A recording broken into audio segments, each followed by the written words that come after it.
राधे जय जय श्री राधे।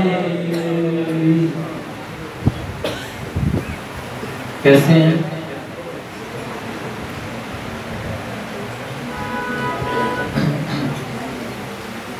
ठीक है आप सब लोग? आज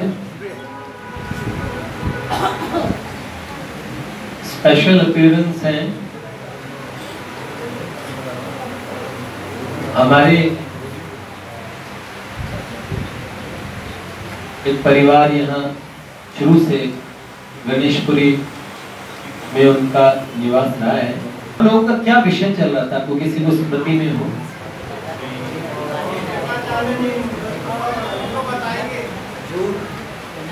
हाँ हाँ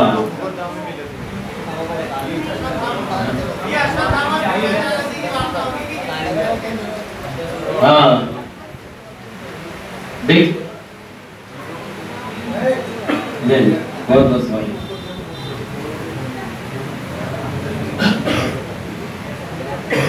कौरवों की सारी सेना रात्रि में आनंद फानन में भागी।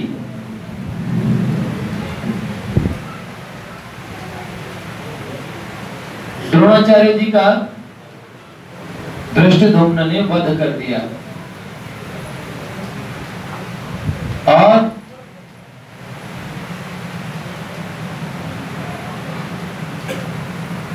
ये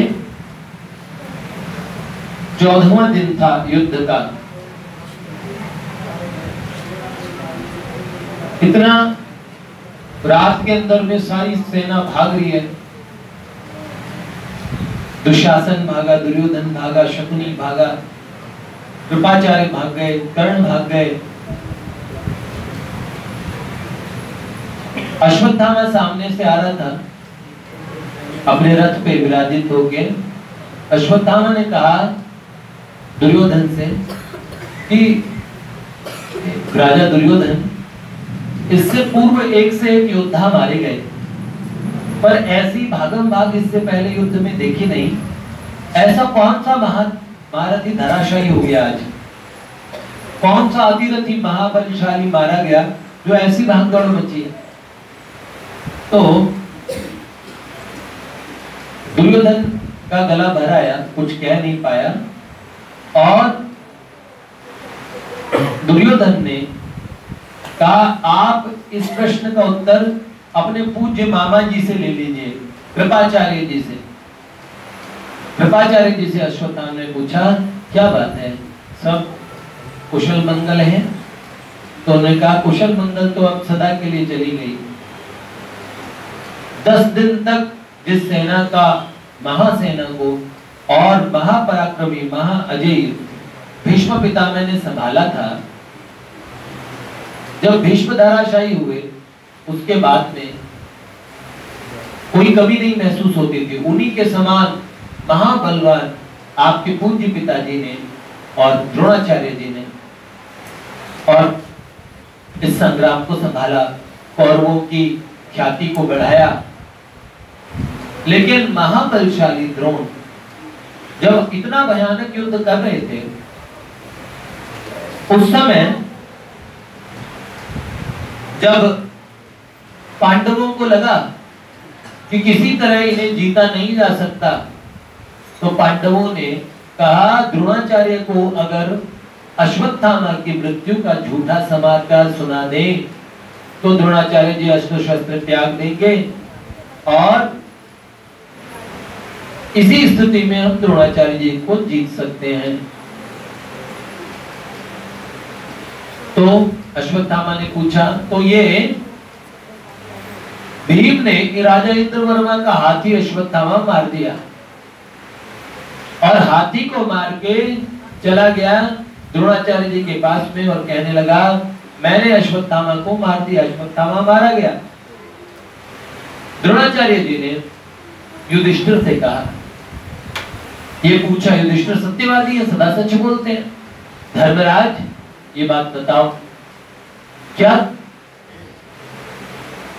मारा गया अश्वत्थामा? मेरा पुत्र मारा गया, अश्वत्थामा मारा गया। तो युधिष्ठिर महाराज ने संकोच से ये कहा था, अश्वत्थामा हतो नरो वासुदेव, अश्वत्थामा मारा गया लेकिन नर नहीं, हाथी। ये बात उन्होंने धीरे से कही और अश्वत्थामा मारा गया तेज कहा। उसी समय श्री कृष्ण ने शंखनाद कर दिया। भीमसेन ने ऐसी गर्जना की कि सुने नहीं, और अश्वत्थामा को बता रहे हैं कृपाचार्य, और तुम्हारे बूढ़े पिता को इतना शौक लगा, इतना सदमा लगा कि वो ध्यान में बैठ गए दुख के मारे।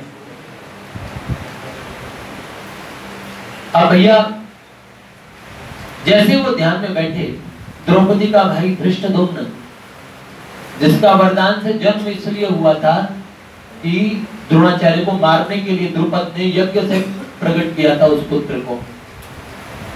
जन्मजात देव जाति का, ये मनुष्यों में रहते हुए भी देव जाति के थे। द्रौपदी भी ना ही किसी माता के गर्भ से जन्मे नहीं, ये प्रकट हुए थे यज्ञ में वरदान स्वरूप।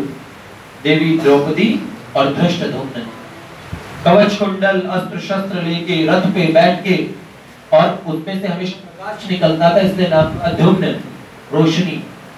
और धृष्ट मतलब किसी से भी भिड़ जाने वाले, मतलब बहुत अतिरथी महापराक्रमी अजय योद्धा था। लेकिन द्रोणाचार्य जी को कोई जीत नहीं पाया।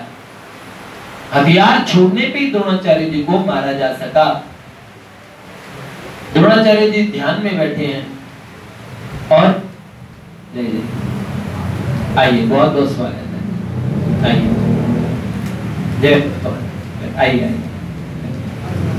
माता जी के लिए इधर करवाए थे, इधर आइए, आप आगे आइए, इस तरफ है, आइए, हाँ इस तरफ से रास्ता आ जाइए, आप इधर से आ जाइए। द्रोणाचार्य जी को और झूठ बोल के और महाभारत में मरवा दिया गया था। उसमें झूठ बुलवाया गया। बुलवाने वाले कौन? हे मुरलीधर छलिया मोहन, हम भी तुमको दिल दे बैठे। मुरलीधर छलिया मोहन, हम भी तुमको दिल दे बैठे। पहले से ही कम तो न थे, एक और मुसीबत ले बैठे तुम।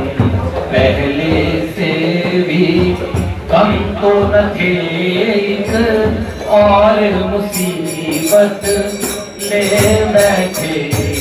जय जय श्री। भगवान ने कहा छल करने वालों में मैं जुए जैसा हूं। एक जगह हमारे ब्रजभाषा में संतों ने भगवान के स्वभाव को कहा, जो तू धावे एक पग तो मैं धाऊं 60।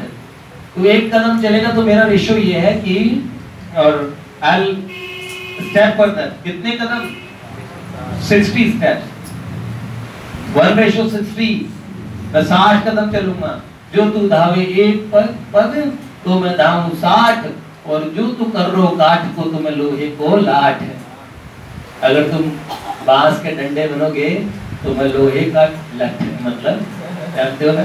हाँ, तो भगवान को बोला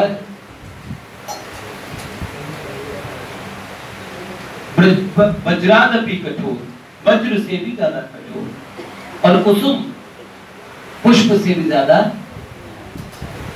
सॉफ्ट। इतने दोनों, उनके अंदर दोनों विरोधी धर्म। इतना कपट दुर्योधन की मंडली की तरफ से ऑलरेडी किया जा चुका था कि श्री कृष्ण ने कहा धर्म की जीत के लिए, और ये जो धर्म है, धार्मिक लोग हैं, धार्मिक थे भीष्म पिता में, पर गंगा पुत्र भीष्म अगर रहते, क्या महाभारत का युद्ध का फैसला हो पाता सही से? सिर्फ उन्हें टक्कर देने वाले श्री कृष्ण थे। लेकिन गंगा पुत्र रक्षा किसकी कर रहे हैं?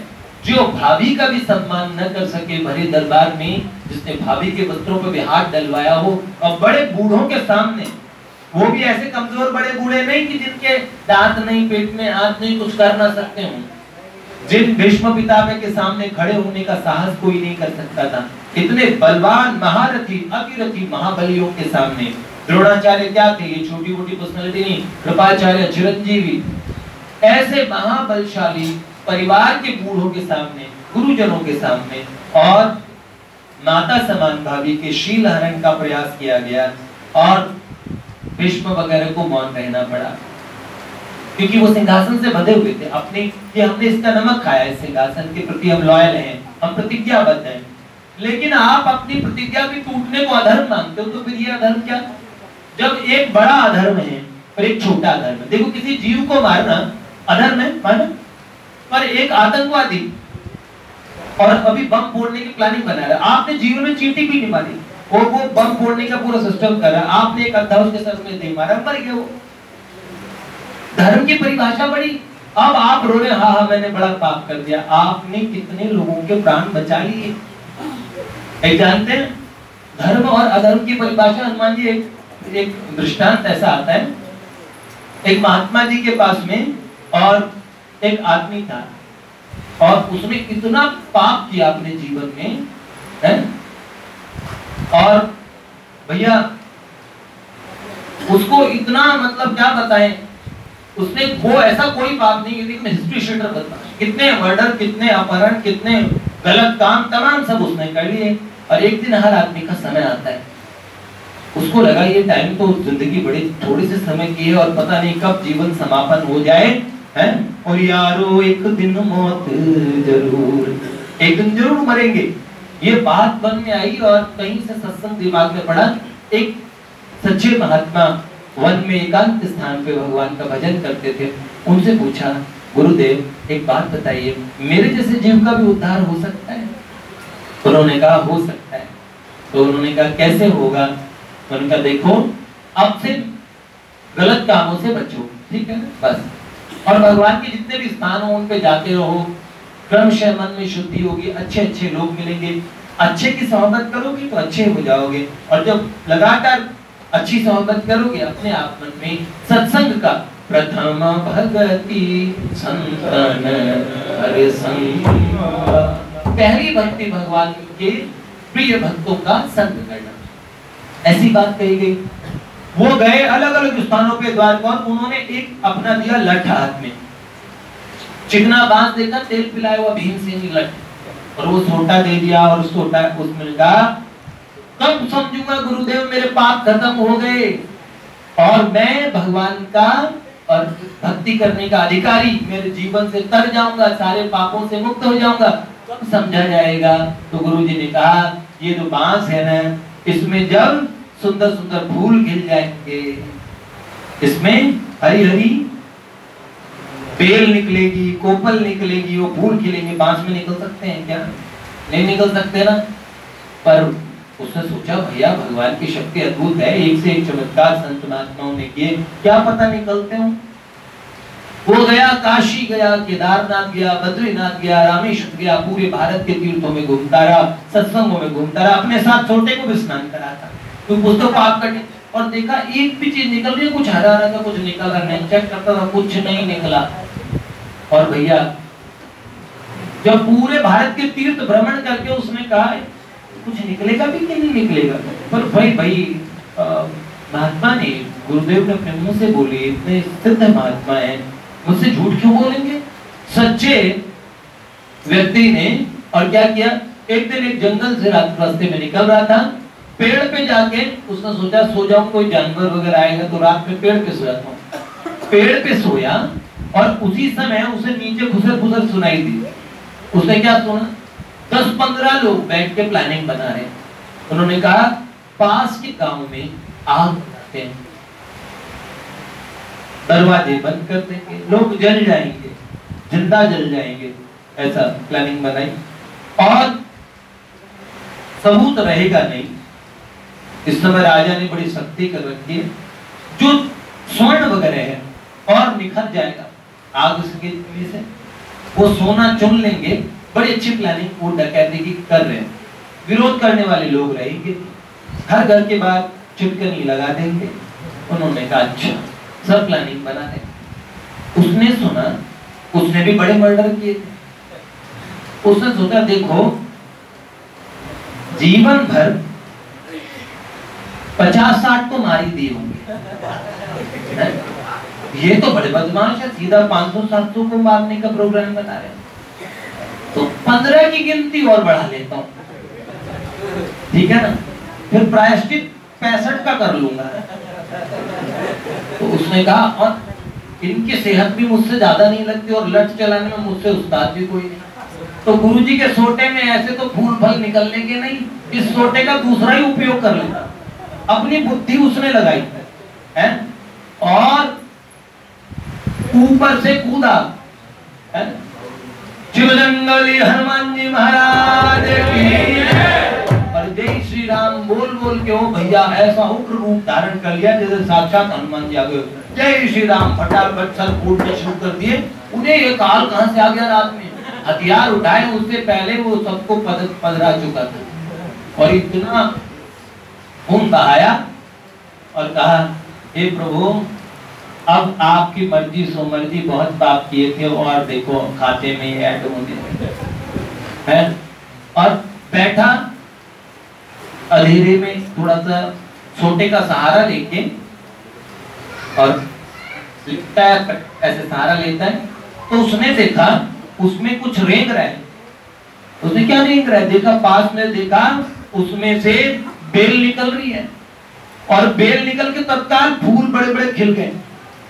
उसने कहा ये क्या गुलदस्ता सा इसके ऊपर आ गया। देखा सुबह तो वो पूरा खिल चुका था उस बांस को। उन्होंने ऐसा मैंने कौन सा काम किया, केदारनाथ बद्रीनाथ रामेश्वर इस सोटे में फूल नहीं आए, लेकिन इस ऐसा मैंने इतना जबरदस्त इनके सर फोड़े इससे फूल आ गए, ये क्या बात है। गुरु महाराज के पास गए, उन्होंने कहा गुरुदेव कहीं कोई तीर्थ काम तो उल्टा काम किया, ये उल्टा हो गया।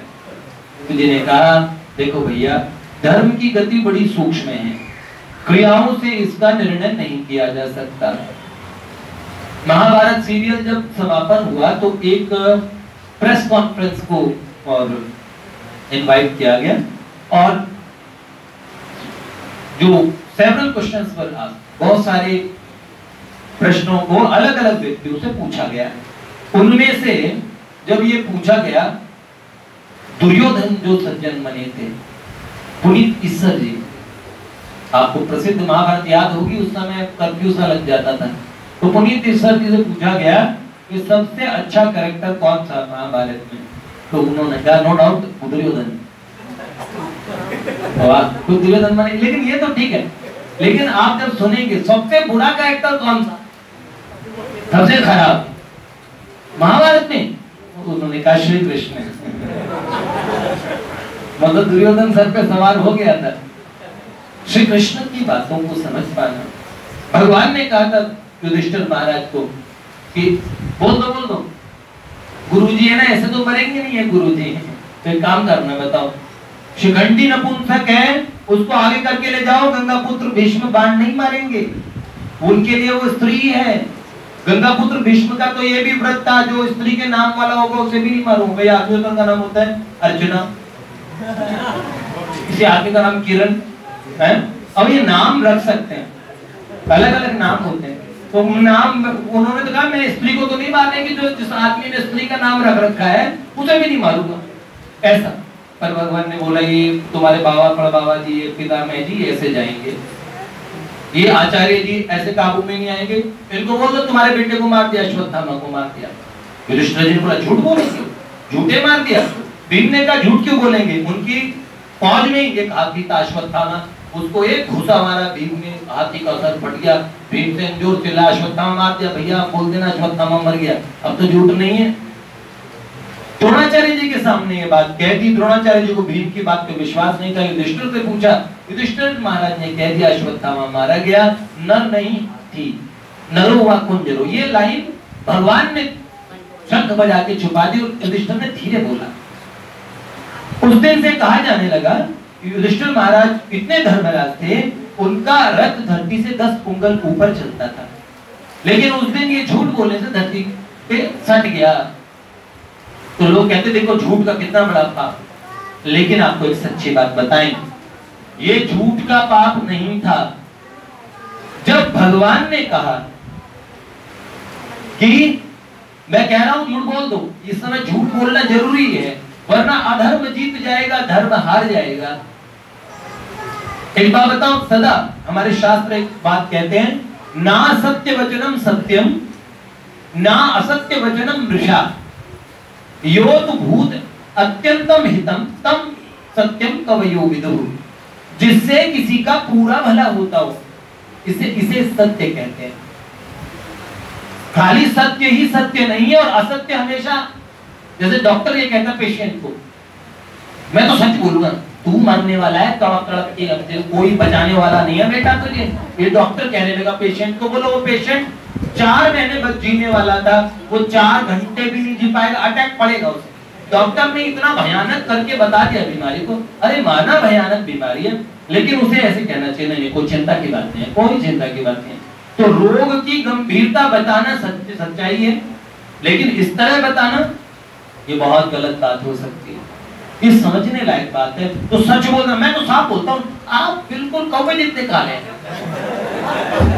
वो ईंट मार के सूरज सदा के लिए बिगाड़ देगा, ऐसा बोल।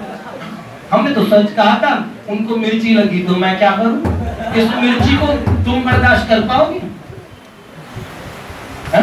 ऐसी बात, क्योंकि हम सच कह देना चाहते हैं। भगवान एक क्या एक बात बहुत बड़ी है, अगर भगवान की कही बात पे बिना दिमाग लगाए युधिष्ठिर महाराज मान लेते, तो आप जानते हैं 20 अंगुल ऊपर हो जाता वो रथ, 10 अंगुल और ऊपर जाता। अर्जुन ने कोई दिमाग नहीं लगाया, भगवान ने कहा ऐसे करो, डू एज आई से, ओके हरिष्य वचनम तव, जो आप बोलेंगे मैं करूंगा। कोई दिमाग नहीं, भीमसेन ने कोई दिमाग नहीं लगाया। युधिष्ठिर महाराज ने कहा नर नहीं हाथी मारा गया, हाथी, मतलब अपने सच्चाई के वचन पे ज्यादा विश्वास था भगवान की बात को मानने की बजाय। सत्य भगवान ने तो बनाया, क्षमा करुणा दया, पर भगवान ही अर्जुन को कह रहे अर्जुन मारो इनको, मारो, युद्धस्य विगतज्वर, मैं कह रहा हूं मेरे कहने से मार दो, मय्ये वहते निहता पूर्वम एवं निमित्त मात्रम भवति सव्यसाची। ये बात है भैया, बहुत सूक्ष्म परिभाषा है। थोड़ा सा अब इसका जो बचा हुआ भाग वो कल सुनेंगे। आज अभी शयन आरती के बाद में